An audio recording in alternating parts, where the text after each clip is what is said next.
from the workshop. I haven't made a video on here in quite a long time, but I'm making a new type of wood stove, at least new to me. And I've been meaning to make another video, so here it is. I'm gonna show you. I kind of stopped in the middle. I decided I wanted to start filming it, but I'll kind of catch up where I'm at. Well, so since I never made a wood stove like this, being that the door is going to be on top and the flue is going to be on top, so I'm trying to figure out, which way does smoke rise, right? So I got a draft. I want to make sure that I draft it correctly, so I want to make sure that I have the correct air intake where I want my air intake. So I had to figure that out first on the barrel. It took me a couple days to figure it out, but all I really ended up doing, so you can see the holes inside there, and then I just put a bolt on the other side, and now I just can open it up fully, or just a little bit if we want a little bit. I just drilled some holes in it. I didn't want holes any bigger because this right here is gonna flow straight onto the wood or just underneath it. So what I'll be doing with this little guy is it's threaded, and I'm gonna go buy a nice, decent hardwood handle for it so that you can really get a hold of it.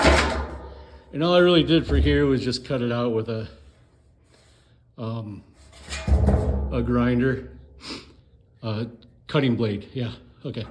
Yeah, I know what I'm talking about around here, don't I?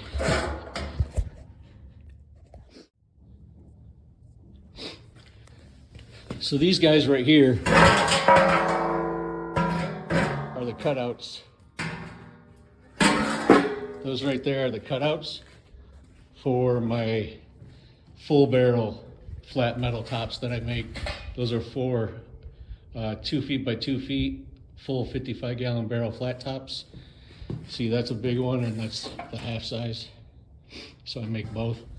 But that right there is what the cutout is. So what I ended up doing was cutting a small piece so that I could use this rib and so that it'd run along the inside. So all I really ended up doing was drilling a hole, as you can see the inside there. All right, so what I ended up doing for the bottom of the barrel, because I didn't want that massive thing, right? I didn't want the wood to be all the way down here and then try to burn all the way up. So what I ended up doing was taking this guy right here, and I just took some angle iron, as you can see, just some regular old angle iron. So I just took some regular old angle iron and cut it to fit the bottom of the barrel so that this will fit down inside the barrel and this will go around the outside of the barrel.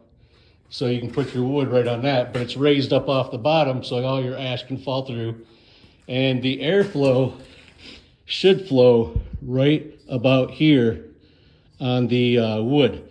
So that's where you want your best airflow to control your flame or your fire, is you want your airflow to be right directed at your wood.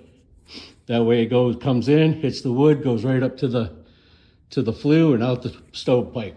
The other thing I thought was make sure that I put the airflow in the front of the wood stove so the air comes across and up out of the flue.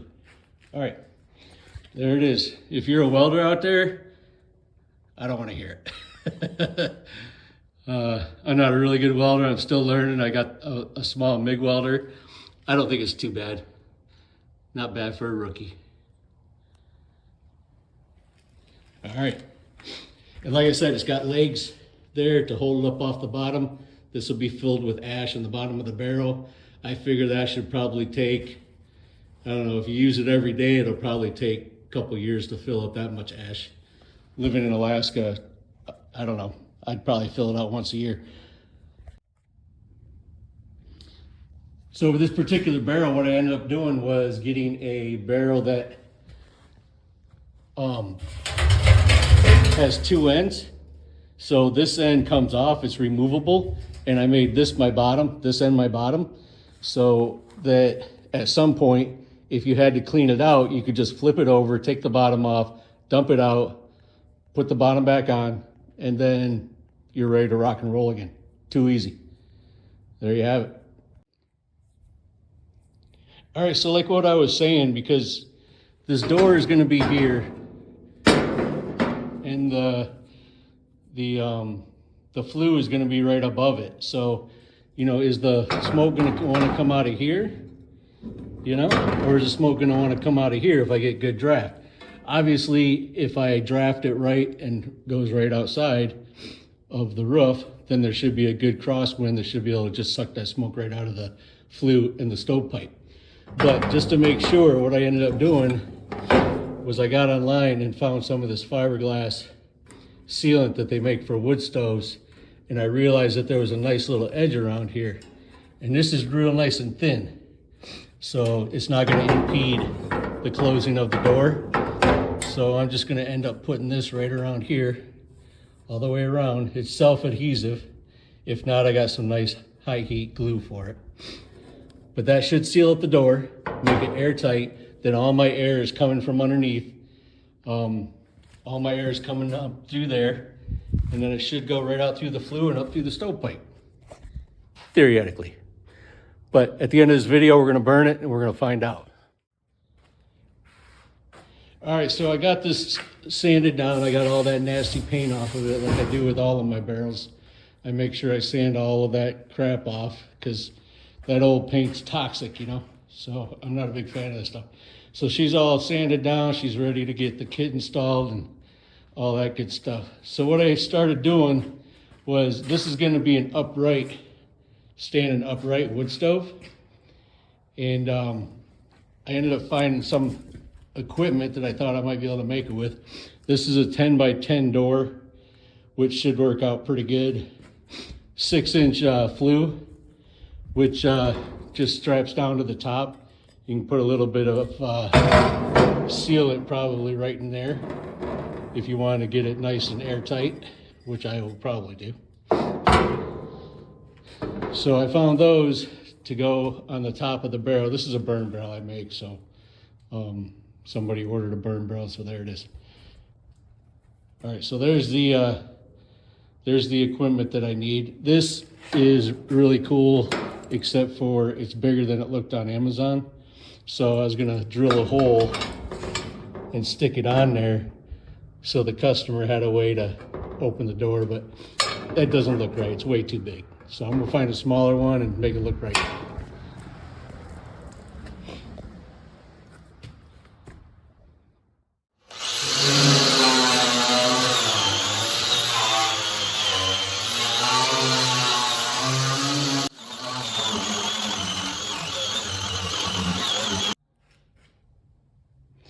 So with this cast iron door that I got, here's the back side of it. So what I'll probably end up doing is after I cut out the hole for it, it's gonna slide right down in here, right there. So what I'm gonna probably do is put a nice little bead of 2000 degree high heat caulk, and that should cover that up real good. Should seal up that door real tight so there's not a lot of air leakage in there, so that our airflow goes from our vent and it comes out our backside through the stovepipe. All right, I'm gonna get to work.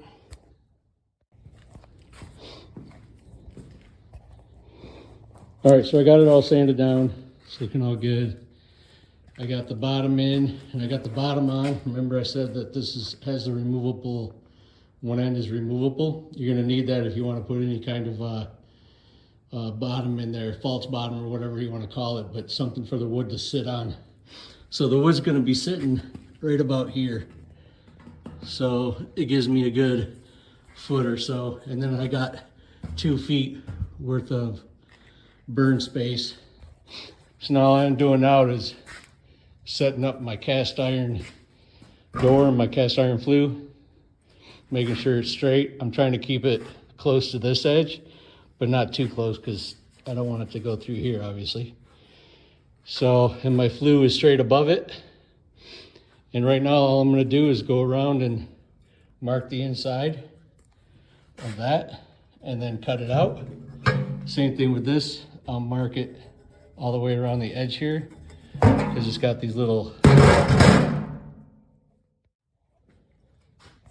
got these little tabs right here. And then, like I said, I'll probably put some caulk right in there just to make sure we seal it up nice and tight. But these will go right on the inside, so I'll cut it real close to the line after I mark it. So yeah, all right, so all we're gonna do now is mark it, cut it out, and see how it fits. So for marking this out, I'm just gonna take the handy dandy Sharpie and get right underneath there and mark those edges. And what I'll do is I'll cut those lines off so that it'll fit.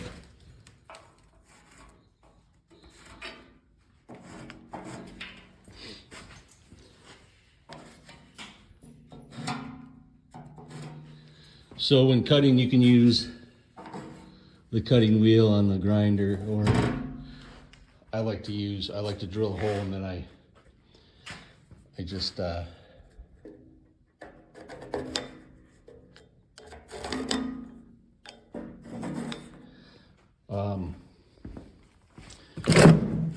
use my jigsaw.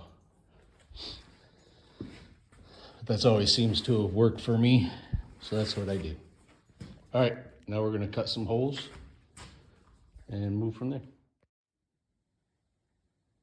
All right, so you can see where I marked my lines. So there's the square and there's the flue.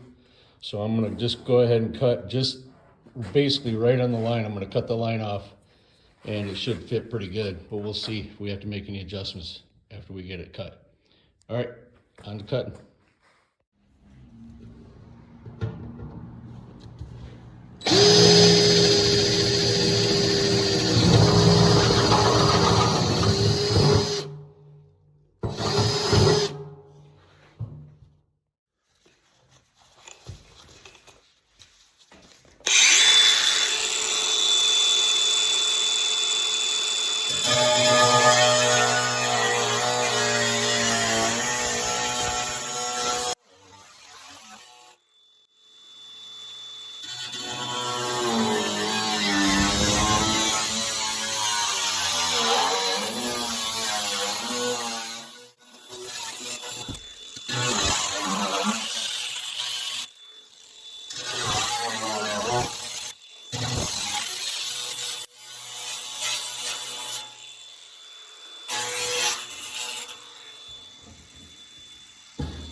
All right, there it is. Holes cut. Let's see if it fits.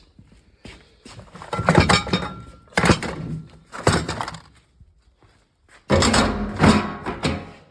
right, fits. Make sure it's flat all the way around.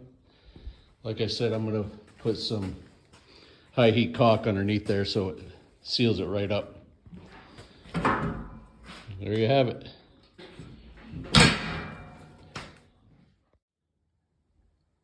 I just wanted to show you what I use for paint on all my wood stoves. You see, some people call it like a gray and they don't really like it. They want a black, but I like the flat matte black look. So it's black matte. It is ceramic coating, 2000 degrees Fahrenheit, Rust-Oleum. I like the fact that it's Rust-Oleum. The other thing that I like is you see that gas and oil resistant. Most of these barrels that we use have used oil or gas or whatever. And sometimes it leaks out of these little crevices. So you got to clean them up really well and then get this sprayed on it. But out of tons and tons of barrels that I've sold, I've never had anybody call back and complain about the paint. So that's what I use. Find it on Amazon, Menards, some other places. All right, we're gonna paint it up, and I don't think you need to see me paint, so I'm just gonna paint it with spray paint. Just a quick little short, just how I spray paint them. Obviously with spray paint, you don't want it to run, so I run back and forth across it real quick. Try to get a nice level spray. Make sure when you're doing this that you've got good ventilation. You don't want to breathe this stuff in. Sorry about the heater. It's a little about 30 some degrees out right now. Just a little chilly in here. I want the paint to dry.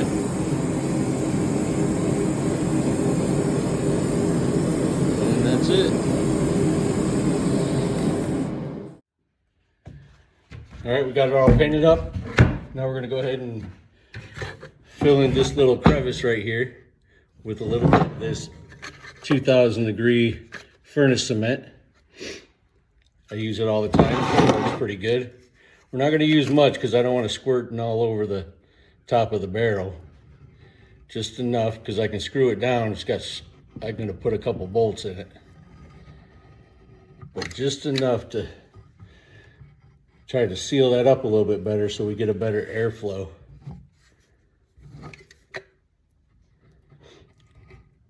There we go. Always got to have shop towels around.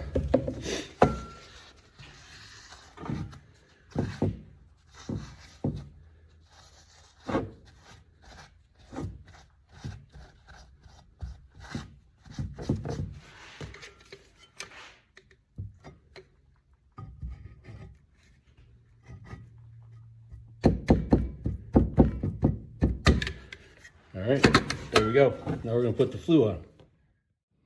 All right, we got our flue covered with high heat caulk. Now we're gonna go ahead and install it on the stove. We got our drills cut for our holes in there so we can use some bolts to bolt it down. We wanna put it in nice and easy so we don't get that black crap all over the place.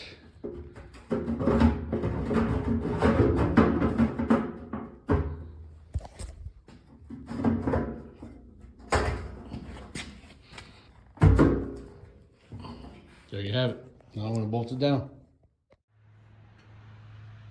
All right, so on the next piece, we're going to go ahead and take the door. And we're going to flip it over and we're going to just go ahead and put a nice little bead of caulk around the outside edges. So when it sits down in there, it'll help seal that up and make it a little bit more airtight. So that way, the flow of air goes out the stovepipe and not through the door. This sounds like a good plan to me. At least that's how it's supposed to work. There you have it. Too easy. I gobbed it up pretty good. There's plenty of room in there for it to squish around. I just care more about it getting sealed up so that we got a good, tight airflow and job. All right, let's put it on. All right, we got her on, got her sealed up. She's down good. We got that seal right up underneath there. So it's gonna do two things. It's gonna keep that air tight as well as hold this down. It doesn't really have anything to hold it down. There we go. We got our little grill down there to hold the wood up. So what I learned is that, to me, it looks like it's a little bit high. But I guess it's to each his own. Next time I build one, I'm gonna make it a little bit lower, probably about 4 inches lower. But 6-inch stove fits good, stovepipe.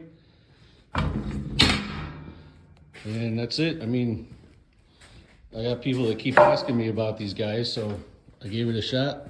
There it is. We're gonna fire it up and we'll film it, see what happens.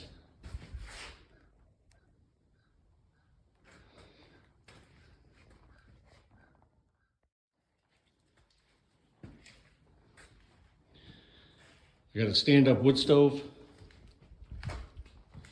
This is a 10-inch door. It's a little bit smaller, but I had to do that because of the size of the top and make the flue fit on top. Yeah, I built plenty of these guys.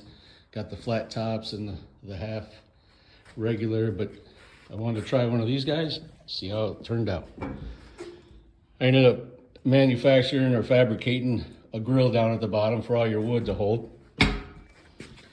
And then your vent, I'm gonna put a little wood piece right here, little handle.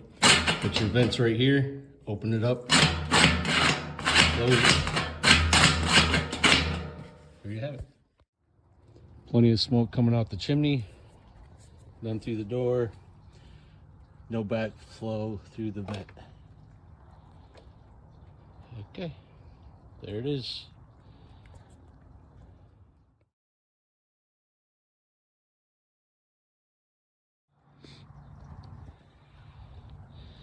So it would appear that we got a good airflow going up through. We now see that our door does not leak air, or I'm sorry, smoke. We see this being pumped up through the stovepipe and the flue. So it would appear that it's working. And it'd probably be a much better drive if that was up higher too. So it'd probably suck that air right out. Awesome. There you have it. The stand-up barrel wood stove. The door on top. Awesome.